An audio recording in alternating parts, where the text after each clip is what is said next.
Olá, vamos dar início à nossa leitura do dia.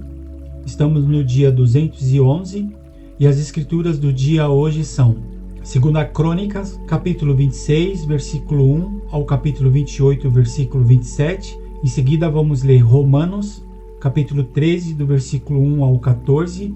Depois vamos ler Salmos, capítulo 23, do versículo 1 ao 6. E por último vamos ler Provérbios, capítulo 20, versículo 11.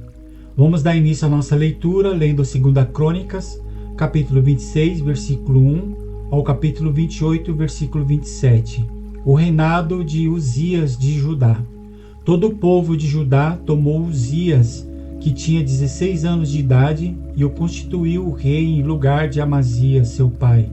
Depois da morte de seu pai, Uzias reconstruiu Elate e a restituiu a Judá. Uzias tinha 16 anos de idade quando começou a reinar e reinou 52 anos em Jerusalém.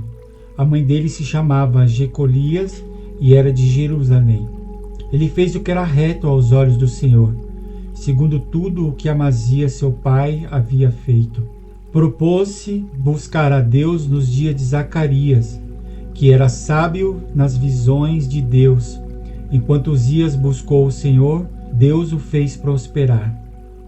Ele foi e guerreou contra os filisteus, destruiu as muralhas de Gate, de Jabiné e de Asdod, construiu cidades no território de Asdod e entre os filisteus. Deus os ajudou contra os filisteus, contra os árabes que moravam em Gur-Baal e contra os meunitas. Os amonitas pagavam tributo a Uzias, que chegou a ser tão poderoso que a sua fama se espalhou até a entrada do Egito. Uzias construiu torres em Jerusalém, junto ao portão da esquina, junto ao portão do vale e junto ao portão do ângulo, e as fortificou. Também construiu torres no deserto e cavou muitas cisternas, porque tinha muito gado, tanto na Céfela como nas campinas. Tinha lavradores e vinhateiros nos montes e nos campos férteis, porque era amigo da agricultura.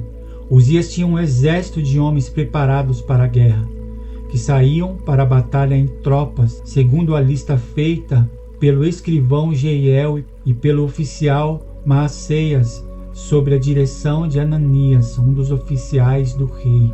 O número total do chefe das famílias, homens valentes, era de 2.600. Debaixo das suas ordens havia um exército guerreiro de 307.500 homens, que faziam a guerra com grande poder para ajudar o rei contra os seus inimigos. Uzias preparou para todo o exército escudos, lanças, capacetes, couraças e arcos, e até fundas para tirar pedras. Em Jerusalém, ele fabricou máquinas inventadas por homens peritos, que foram colocadas nas torres e nos cantos das muralhas, para atirarem flechas e grandes pedras. A fama de Uzias se espalhou até muito longe, porque ele foi maravilhosamente ajudado, até se tornar muito poderoso. Uzias é atacado de lepra. Mas depois que Uzias se tornou poderoso, o coração dele se exaltou para a sua própria ruína. Ele cometeu uma transgressão contra o Senhor, seu Deus, pois entrou no templo do Senhor para queimar incenso no altar do incenso. Porém, o sacerdote Azarias entrou atrás dele, acompanhado de 80 sacerdotes do Senhor, homens da maior firmeza. Eles enfrentaram o rei Uzias e lhe disseram: não compete a você, Uzias, queimar incenso diante do Senhor, mas aos sacerdotes, filhos de Arão, que são consagrados para esse serviço. Saia do santuário, porque você cometeu uma transgressão. Isso não lhe trará honra da parte do Senhor Deus. Então Uzias se indignou. Ele tinha o censário na mão para queimar incenso. No momento que ele se indignou contra os sacerdotes, a lepra lhe saiu na testa. Ali mesmo, na presença dos sacerdotes, na casa do Senhor, junto ao altar do incenso. Quando o sumo sacerdote Azarias e todos os sacerdotes se voltaram para ele, eis que ele estava leproso na testa. Então, apressadamente o tiraram dali, e até ele mesmo se apressou em sair, visto que o Senhor o havia ferido. Assim o rei Uzias ficou leproso até o dia da sua morte, e por ser leproso, morou numa casa separada, porque foi excluído da casa do Senhor. E Jotão, seu filho, tinha a seu encargo o palácio real, governando o povo da terra. Quanto aos demais atos de Uzias, tanto os primeiros como os últimos, o profeta Isaías, filho de Amós, os escreveu. Uzias morreu e foi sepultado no túmulo de seus pais, num cemitério que pertencia aos reis, porque disseram, ele era leproso, e Jotão, seu filho, reinou em seu lugar. O reinado de Jotão de Judá. Jotão tinha 25 anos de idade quando começou a reinar e reinou 16 anos em Jerusalém. A mãe dele se chamava Jerusa e era filha de Zadok. Fez o que era reto aos olhos do Senhor, segundo tudo o que Uzias, seu pai, havia feito, exceto que não entrou no templo do Senhor, e o povo continuava na prática do mal. Ele edificou o portão de cima da casa do Senhor e também edificou muitas obras sobre a muralha de Ofel. Também construiu cidades na região montanhosa de Judá e castelos e torres nos bosques. Ele também guerreou contra o rei dos filhos de Amon e o derrotou, de modo que os filhos de Amon naquele ano lhe deram 3.400 quilos de prata, 1.000 toneladas de trigo e 1.000 toneladas de cevada. E eles lhe trouxeram isto também no segundo e no terceiro ano. Assim, Jotão se tornou cada vez mais poderoso, porque dirigia os seus caminhos segundo a vontade do Senhor, seu Deus. Quanto aos demais atos de Jotão, todas as suas guerras e empreendimentos, eis que está tudo escrito no livro da história dos reis de Israel e de Judá. Tinha 25 anos de idade quando começou a reinar e reinou 16 anos em Jerusalém. Jotão morreu e foi sepultado na cidade de Davi, e Acás, seu filho, reinou em seu lugar. O reinado de Acás de Judá. Acás tinha 20 anos de idade quando começou a reinar e reinou 16 anos em Jerusalém. Não fez o que era reto aos olhos do Senhor, ao contrário de Davi, seu pai.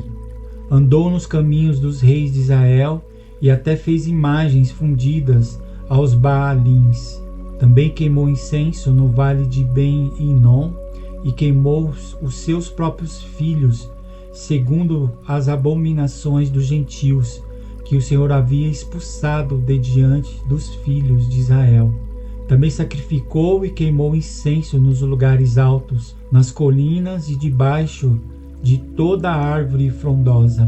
Por isso o Senhor, seu Deus, o entregou nas mãos do rei dos sírios, os quais o derrotaram e fizeram uma grande multidão de prisioneiros, que foram levados para Damasco. Acás também foi entregue nas mãos do rei de Israel, que lhe impôs grande derrota. Num só dia, Peca, filho de Remalias, matou em Judá 120.000, todos homens poderosos por terem abandonado o Senhor, Deus de seus pais. Zicre, homem valente de Efraim, matou Maaceias, filho do rei. Aziricão, alto oficial do palácio, e Eucana, o segundo depois do rei. Os filhos de Israel levaram presos de Judá, seu povo irmão, 200.000, mulheres, filhos e filhas. Saquearam também muitos despojos que levaram para Samaria. O profeta Oded. Havia em Samaria um profeta do Senhor, cujo nome era Oded.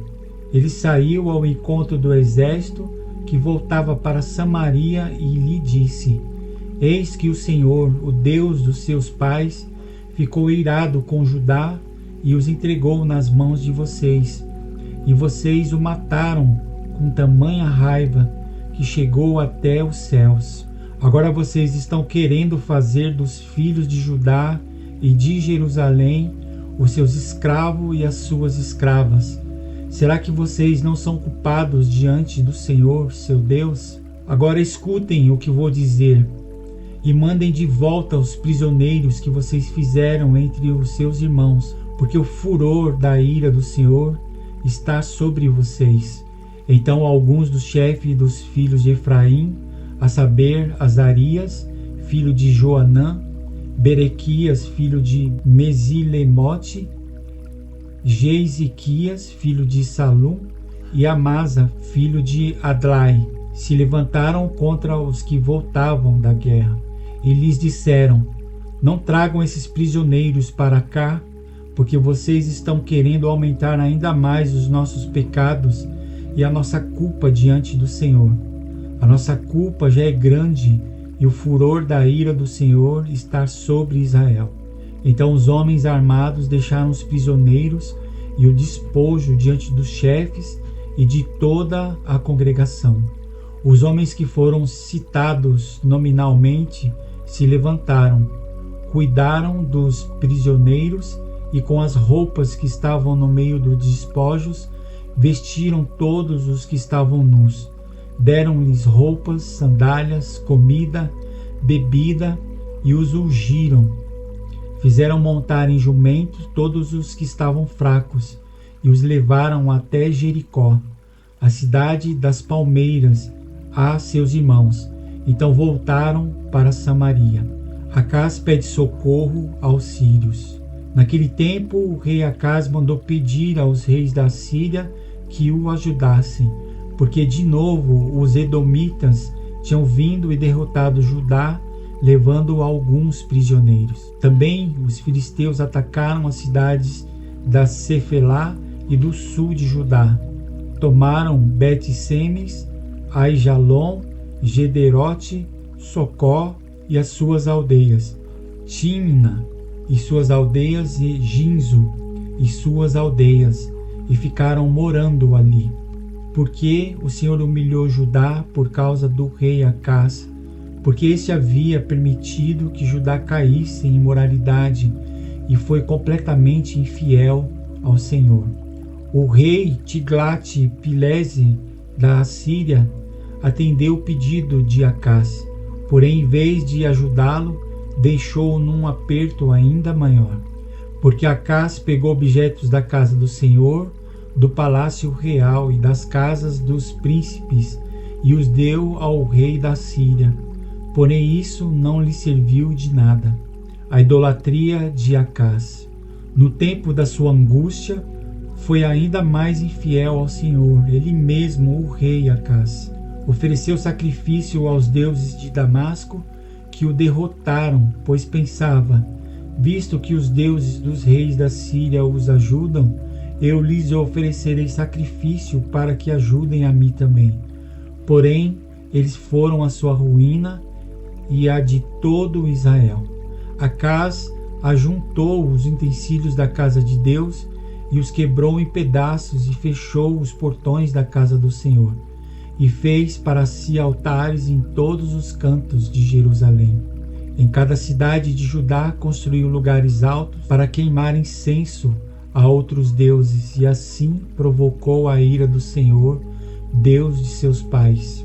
A morte de Acás. Quanto aos demais atos de Acás e a todos os seus caminhos, tanto os primeiros como os últimos, está tudo escrito no livro da história dos reis de Judá e de Israel.